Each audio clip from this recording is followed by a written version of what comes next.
شاہد آفریدی، اس کو اگر آپ کپڑے دھونے والا بیٹ بھی دیں گے تو وہ اس سے بھی چھکے مارے گا. کیا وجہ ہے بھائی؟ کپڑے دھونے والے بیٹ سے کیسے کوئی چھکے مار سکتا ہے؟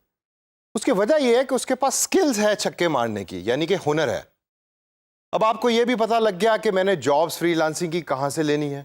یہ بھی پتا لگ گیا کہ ان جابز وہ کون کون سی جابز ہیں جو ٹاپ ٹرینڈنگ ہے جس کے اوپر مجھے اپنی سکلز بنانی ہے.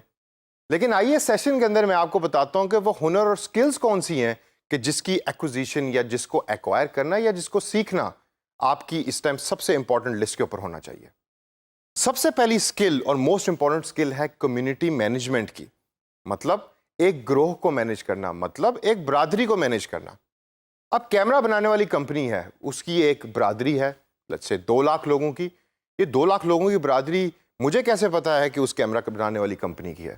کیونکہ ان کے فیس بک پیج کے اوپر 200,000 لائکس ہیں، یعنی کہ 2 لاکھ لائکس ہیں.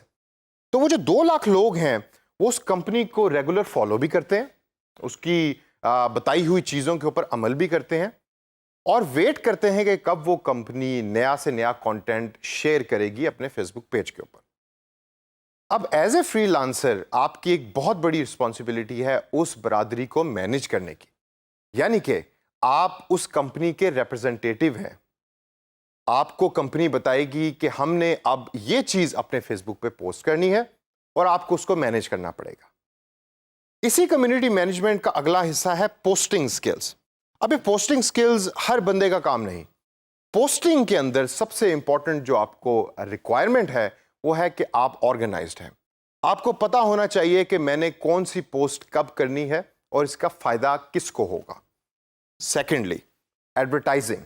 ایڈورٹائزنگ سے کیا مراد لیتے ہیں آپ؟ کیا ٹی وی کے اوپر چلنے والے اشتہارات کو میں یہاں ایڈورٹائزنگ کا نام دے رہا ہوں؟ نہیں. ایڈورٹائزنگ سکلز کا مطلب ہے کہ آپ سرچ کریں کہ آپ کے کلائنٹ سے ملتے جلتے پروڈکٹس انٹرنیٹ پہ کیسے بک رہے ہیں، ان کے اشتہارات کس طرح کے ہیں. اب اگر آپ نے یوٹیوب کے اوپر ایڈورٹائزنگ کرنی ہے تو وہ فرق ہے، اگر آپ نے فیس بک کے اوپر ایڈورٹائزنگ کرنی ہے تو وہ بالکل فرق ہے. تو آپ کے پاس سکلز ہونی چاہیے سارے پلیٹ فارمز کی ایڈورٹائزنگ سکلز. اس کے بعد ہم دیکھتے ہیں تو ہمیں نظر آتا ہے ایکوزیشن. بڑا ٹیکنیکل قسم کا انگریزی کا ورڈ ہے ایکوزیشن. اور بھائی یہ کوئی مشکل کام نہیں ہے، اس کا مطلب ہے سیلز. آپ کو سیلنگ سکلز ہونی چاہیے. اگر آپ ایک اچھے سیلز پرسن ہیں ریئل لائف میں تو آپ ڈیجیٹلی بھی اس سکل کو ٹرانسفر کر سکتے ہیں. کون سی ویب سائٹس ہیں کہ جہاں جا کے آپ سیلنگ کر سکتے ہیں، اس کورس کے اندر ہم آگے جا کے اس کے بارے میں ذکر کریں گے. اس کے بعد اگر ہم دیکھیں تو ہمیں نظر آتا ہے پرفارمنس میجرمنٹ. کافی سارے ڈیجیٹل مارکیٹرز اس چیز کو بھول جاتے ہیں کہ جو ہم کام کر رہے ہیں اس کو ہم نے میجر بھی کرنا ہے، اور میجرمنٹ ہماری زندگی کا بڑا امپورٹنٹ حصہ ہے.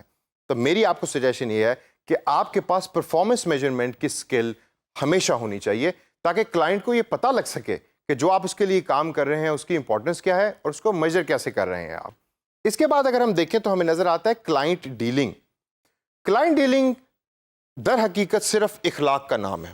اگر آپ کو پتا ہے کہ میں نے کلائنٹ کے ساتھ بات کیسے کرنی ہے، اگر آپ کو پتا ہے کہ میں نے کلائنٹ کے فیڈ بیک کو کس طریقے سے لے کے اپنے کام کو امپروو کرنا ہے، تو you will become a very good digital marketer in the freelancing world. اس سے اگر ہم آگے چلیں تو ایڈ کریشن پوسٹنگ اور ایڈورٹائزنگ کے اندر اس کا شمار ہوتا ہے، اس کے ساتھ ہم اس کو مکس کرتے ہیں. لیکن اس کی ڈفرینٹ طریقے کی سکلز ہوتی ہیں جو اس کورس کے اندر ہم سیکھیں گے بھی، اور اس کو سیکھ کے آپ اس کو اپلائی کریں. In the end, last but not the least, yet again, is blog creation. So blogs are those informally managed web page or websites that post content about similar types of ideas and topics. یہ تو میں نے face بک کے بارے میں بھی ابھی تھوڑی دیر پہلے کہا تھا جب میں کمیونٹی مینجمنٹ کی بات کر رہا تھا. نہیں، فیس بک ایک پری ڈیزائنڈ پلیٹ فارم ہے جو آپ کو پرووائڈیڈ ہے، جس کے اوپر ڈفرینٹ طریقے کی کمپنیز اویلیبل ہیں. جبکہ بلاگز وہ ویب سائٹس ہیں جو کمپنی اپنے ریڈرز کے لیے بناتی ہے اور اس کے اوپر کنٹینٹ کو شیئر کرتی ہے جو ریڈر جا کر اس کو دیکھتا ہے. اب as a free lancer of digital marketing, blog creation آپ کی ایک ذمہ داری ہے، اور آپ کو اس کی سکل آنی چاہیے کہ بلاگز کیسے بنانا ہے، کہاں بنانا ہے اور اس کے اوپر پوسٹ کیا کرنا ہے تاکہ زیادہ سے زیادہ لوگ اس کو پڑھیں اور کمپنی کو اس کا فائدہ ہو. تو دوستو اس سیشن کے اندر میں نے آپ کو ڈفرینٹ سکلز کے بارے میں بتایا. اب اس سکلز کی ایک آپ لسٹ بنا لیں اور اس لسٹ کو آپ میچ کریں ان جابس کے ساتھ جو میں آپ کو پہلے بتا چکا ہوں، تاکہ آگے چل کے آپ کو پتا ہو کہ میں نے کون سی سکل کس جاب کے ساتھ اٹیچ کرنی ہے اور اس کو سیکھنا ہے.